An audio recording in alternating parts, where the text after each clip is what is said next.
नमस्कार, हेलो, कैसे हैं आप सब।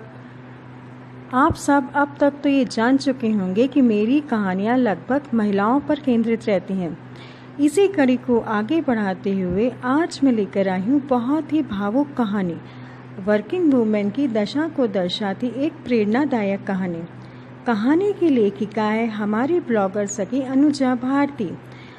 अनुजा जी भावनात्मक कहानी लिखने में बहुत ही अच्छी पकड़ रखती हैं।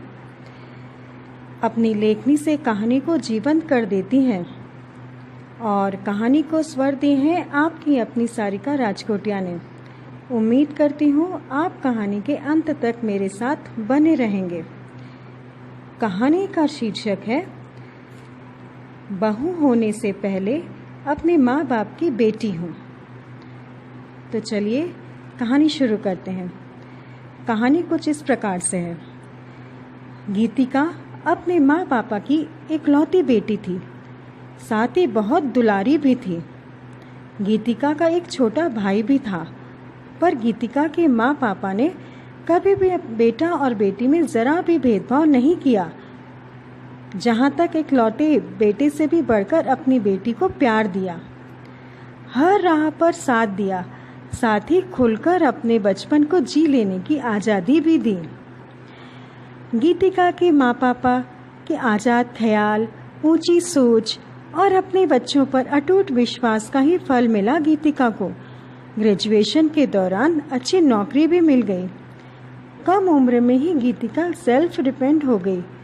पढ़ाई और जॉब बहुत अच्छे से संभाल रही थी गीतिका। उम्र के इस मोड़ पर उसके माता पिता को गीतिका के विवाह की चिंता हुई और फिर योग्य वर मिलते ही गीतिका के हाथ पीले कर दिए गए। गीतिका के पति सोम चार्टर्ड अकाउंटेंट थे। मायके और ससुराल बिल्कुल पास एक ही शहर में होने से गीतिका को तबादला जैसी कोई ज़रूरत ना पड़ी। डेली रूटीन में से बदलाव हुआ। जहां मायके में देर से जागती थी गीतिका और माँ ही लंच बनाकर नाश्ता खिलाकर भेजती थी। ऑफिस से आते ही माँ गर्मा गर्म मनपसंद खाना निकालकर प्लेट हाथ में लेकर खड़ी रहती या कभी कभी खुद से ही मुंह में खिला देती थी। गीतिका अगर पढ़ाई या फिर कोई काम में व्यस्त होती थी तब। पर यहाँ ससुराल में 5 बजे जगकर सभी घर का टोटल काम अकेले निपटाती थी। फिर सभी के लिए चाय, ब्रेकफास्ट और लंच बनाकर फिर ऑफिस के लिए निकलती। जल्दबाजी में ठीक से खा भी नहीं पाती थी। ऑफिस से लौटने के बाद सभी को चाय बना कर देती, फिर दिन के झूठे बर्तन किचन समेटकर रात के खाने की तैयारी करती। सभी को खिलाकर किचन समेटकर आते आते 11 साढ़े 11 बज ही जाते। फिर सोम के साथ कुछ वक्त बिताकर रात के 12 बजे के बाद ही सो पाती थी। सोम बहुत समझदार जीवन साथी थे। समझदार गीतिका ने भी सोम को कभी भी किसी भी तरह से घरेलू टेंशन से दूर रखती थी। कहने को तो संयुक्त परिवार था, पर एक तिनका तक नहीं हटाती थी सास।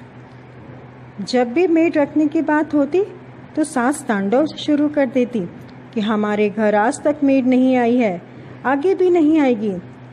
मेड के द्वारा किए गए काम नहीं पसंद है मुझे। घरेलू कलह से बचने के लिए समझदार गीतिका चुप ही रहती थी। मायका पास होकर भी बहुत दूर हो गया था। समय ही नहीं मिल पाता मायके जाकर अपने माँ पापा से मिलने का। जब कभी मायके 2 दिन के लिए भी जाने को बोलती तो सास बखेड़ा खड़ा कर देती कि क्या करोगी वहाँ 2 दिन रहकर, पास ही तो है, जब जरूरत हो तब चले जाना। शादी के बाद बेटी का ससुराल ही उसका अपना घर होता है, जैसे शब्दों का प्रवचन शुरू कर देती थी सास।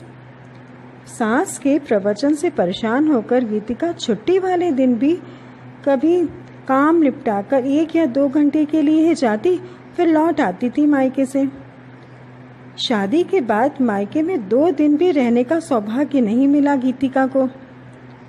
एक दिन गीतिका की माँ की तबीयत बहुत खराब हो गई थी। सोम अपने ऑफिस निकल चुके थे।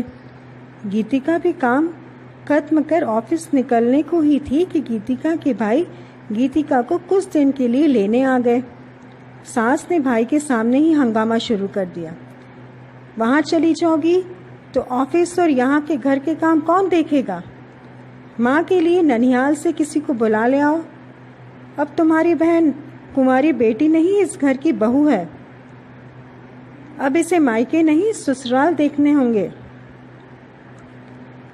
मुंह से निकले एक एक शब्द गीतिका के बर्दाश्त बाहर हो चुके थे, तो उसने कहा, अब बस कीजिए मम्मी जी।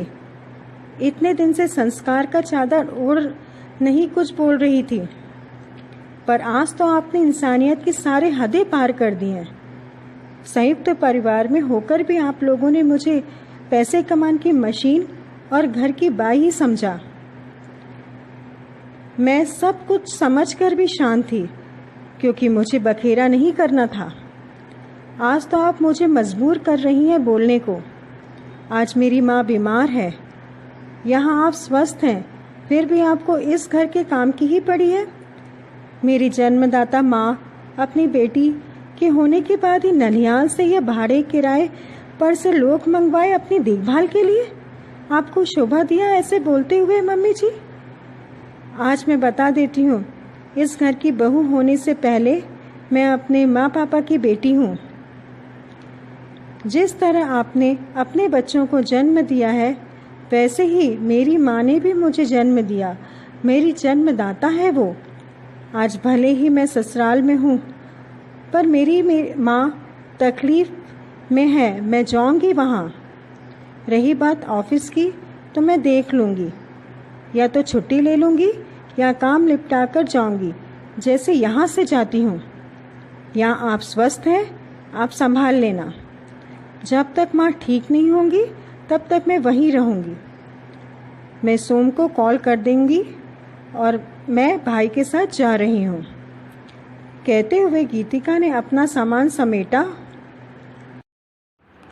और ऑफिस की भी फाइलें रखीं और सोम को सास के सामने ही कॉल कर सब बताया।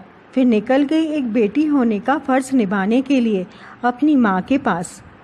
सास और सपरिवार चुपचाप गीतिका को जाते एकटक देखते रह गए। फ्रेंड्स, अगर आपको ये कहानी पसंद आई हो तो प्लीज़ उसे लाइक ज़रूर कीजिए और मेरे चैनल को सब्सक्राइब ज़रूर कीजिए। धन्यवाद। फ्रेंड्स, अगर आपने अभी तक मेरे चैनल को सब्सक्राइब नहीं किया है तो पहले चैनल को सब्सक्राइब ज़रूर करें। इस चैनल में आपको मिलेंगी मेरे द्वारा लिखी गई कहानियाँ, आर्टिकल और कभी टेस्टी और हेल्दी डिश की रेसिपीज़।